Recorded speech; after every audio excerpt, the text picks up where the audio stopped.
के प्रमुख पदाधिकारियों की जिला समन्वय समिति की बैठक का आयोजन किया गया और इसके बाद एक मंडल अध्यक्षों की बैठक का आयोजन किया जाएगा। राजस्थान में भारतीय जनता पार्टी के सभी कार्यकर्ताओं ने कोरोना के इस कार्यकाल में सेवा ही संगठन इस उद्देश्य को आगे बढ़ाते हुए सेवा के कार्य किए और पूरे देश में भारतीय जनता पार्टी ने राजनीति की परिभाषा को भी बदला है। महामारी और संकट के समय में जहां लोगों को स्वास्थ्य की, भोजन की और रक्तदान की भी आवश्यकता थी, पार्टी के कार्यकर्ताओं द्वारा सेवा ही संगठन के अभियान में इन विषयों को पूरा किया गया है। और आने वाले समय में भी हम जानते हैं कि महामारी का संकट अभी पूरी तरीके से दूर नहीं हुआ है। ऐसे में लोगों में स्वास्थ्य की जागरूकता के लिए सोशल डिस्टेंसिंग के साथ मास्क का प्रयोग करते हुए आगे बढ़ने के लिए और उसके साथ ही साथ स्वास्थ्य की बुनियादी विषयों को जानने के लिए भारतीय जनता पार्टी देश भर में हेल्थ वॉलंटियर बनाने का कार्य भी करेगी। माननीय प्रधानमंत्री जी के नेतृत्व में पार्टी पूरे देश में इस समय कोरोना की इस लड़ाई से जुटी हुई है और हम जानते हैं कि कोरोना के इस कार्यकाल में प्रधानमंत्री जी ने जो टीकाकरण का आह्वान दिया था, वह टीकाकरण आज 27 करोड़ लोगों तक देश में हो चुका है। लेकिन राजस्थान में अशोक गहलोत जी की सरकार के द्वारा जितना अभी प्रयास किया जाना था, उतना पर्याप्त प्रयास नहीं किया गया है। राजस्थान एक ऐसा प्रदेश भी रहा है जहाँ टीका का सबसे ज़्यादा वेस्टेज हुआ है। अकेले जनवरी से मई के बीच में लगभग 11 लाख से ज़्यादा डोज टीके की यहाँ बर्बाद हुई, जो कि 7% से ज़्यादा है। लाखों टन मिट्टी उसमें डाली जा रही है। मिट्टी नहीं डाली जा रही है। आना सागर का स्वरूप में जो वेटलैंड था, उस वेटलैंड को भी समाप्त करने का प्रयास किया जा रहा है। मेरी जानकारी में सारा विषय आया है और शीघ्र ही हमारे स्थानीय जनप्रतिनिधि इसके संबंध में जो संघर्ष भी कर रहे हैं उसको आगे बढ़ाने की योजना आपके सामने सिटी का जो कंसेप्ट है वो पूरी सिटी का कंसेप्ट नहीं है। आप कुछ गाइडलाइन देख लीजिएगा, एरिया बेस्ड डेवलपमेंट बनाया, कुछ वार्ड होगा। अजमेर में 80 वार्ड। मुझे लगता है केंद्र सरकार की जो स्मार्ट सिटी की जो केंद्र सरकार की मंशा है, भावना है, जिस उद्देश्य के साथ हम इसको लाके गए थे, क्योंकि अजमेर का अपना एक सामाजिक, सांस्कृतिक, ऐतिहासिक स्वरूप है, ये उसको पूरी तरीके से बदलने की, अजमेर में जो पानी का प्राकृतिक प्रवाह है उसको समाप्त करने की और अपनी मनमर्जी का एक कंस्ट्रक्शन करने की है जो अजमेर के स्थापत्य और सौंदर्य के भी खिलाफ है। और एक अनीता जी बता रही थी जिस प्रकार से नालों को खास करके उनके कॉन्स्टिट्यूंसी में ठीक करने की आवश्यकता है, बल्कि उसका दूसरा ही परिणाम हम देख रहे हैं। ये तो अजमेर में एक नई किस्म की बाढ़ की स्थिति को पैदा करने जा रहे हैं। हमारे दोनों विधायक यहाँ पर बैठे हैं, हमारे जिलाध्यक्ष बैठे हैं।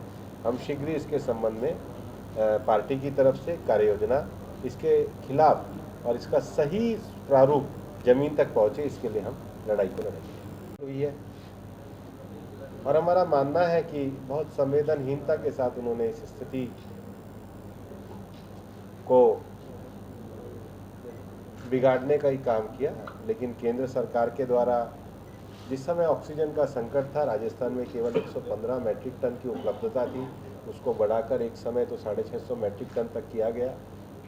बोकारो से स्पेशल रेलवे ट्रेन लाई गई, 10 से ज़्यादा ऑक्सीजन टैंकर उपलब्ध कराए गए और पीएम केयर्स के द्वारा भी विभिन्न जिलों में हमने ऑक्सीजन कंसंट्रेटर, ऑक्सीजन सिलेंडर और ऑक्सीजन उत्पादन संयंत्र इसकी भी उपलब्धता कराई है। भारतीय जनता पार्टी का मानना है कि संकट का समय राजनीति का नहीं है।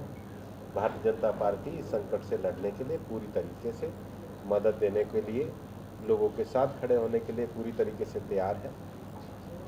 यहाँ आने के बाद मुझे हमारे दोनों विधायक, हमारे अध्यक्ष जी, हमारे पूर्व महापौर और सभी पार्टी पदाधिकारियों ने कहा कि अजमेर में जिस स्मार्ट सिटी योजना को भारतीय जनता पार्टी में हम लोग लेकर के आए थे, आज वो स्मार्ट सिटी परियोजना अपने आप में भ्रष्टाचार का उदाहरण बनने जा रही है। पार्टी की यहाँ एक छोटी सी समिति इस पर एक शीघ्र ही रिपोर्ट भी तैयार करेगी और उस रिपोर्ट को हम ऊपर के स्तर तक लेकर जाएंगे। लेकिन अजमेर को स्मार्ट सिटी बनाने का जो संकल्प हमने किया था, उसमें जो भ्रष्टाचार के रोड़े अटकाए जा रहे हैं, हम इसको बर्दाश्त नहीं करेंगे और हम इसके खिलाफ भी संघर्ष करेंगे।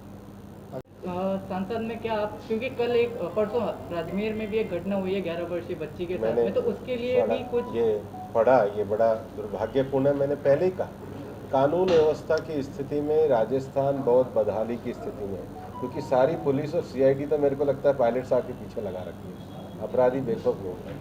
सर, पेट्रोल डीजल के दाम जिस स्थिति से पहुंच रहे हैं, क्या लगता है जिस सोच के साथ सरकार आई थी, पेट्रोल की जो कीमतें हैं ये कुछ अंतर्राष्ट्रीय परिस्थितियों के हिसाब से भी तय होती हैं और हम इन सारे विषयों का ध्यान भी हमारी सरकार कर रही है और शीघ्र सरकार के द्वारा, केंद्र सरकार के द्वारा समय समय पर इस पर कदम भी उठाए जाएंगे। और सर, केंद्र सरकार में राजस्थान के प्रतिनिधित्व को बढ़ाने की चर्चाएं बहुत हो रही हैं। मेरे विषय में ऐसा ध्यान नहीं है, हमारे कैबिनेट मंत्री भी हैं, राज्य मंत्री।